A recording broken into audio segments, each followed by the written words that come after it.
But what's interesting, another class I taught, which is where I learned all this, was probably right after that unplot class that I taught.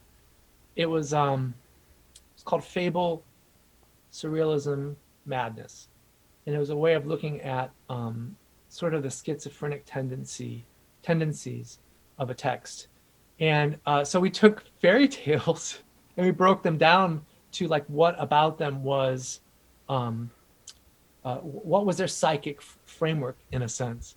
And so we read theory about it and everything else. And so that's where I learned about, we had to get into Jung, because Jung is where you turn to when you want to analyze fairy tales. So anyway, there's every class I feel like I get out of it more than the students do. And then it propagates some other class to follow. It's all the more reason to do it. I think the best teachers get knowledge out of what they're doing. Because you're not the first person to tell me that. You have another colleague there, also named David, who says the same thing, that he gets more from his students than he's capable of delivering. I agree with that. Yeah. Absolutely. Yeah. I think that I think the best education I get, going all the way back to maybe elementary school, was always the classes where the teachers were having more of a dialogue and an exploration than an actual lesson, Right. Well, the classes I'm teaching are always so off the cuff that I'm white knuckling it up to the moment I show up in the room.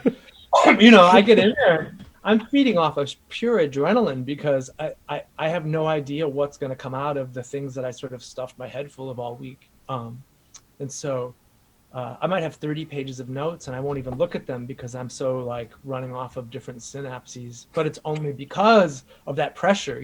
It's not a rote thing. It's not something where it's let's turn to page 36 and read the following together, and I know there are some classes where that's what you have to do. The school requires it of you, let's say. Yeah. Or maybe the class itself, you can't get all loosey-goosey teaching certain academic ideas. You have to stick to the ideas themselves, So I think that's what's great about an MFA, generally speaking, is you're allowed to sort of stray. It makes it a really fertile environment, because otherwise I don't know if I'd be able to teach. Really, I don't think I can do a straight class very easily.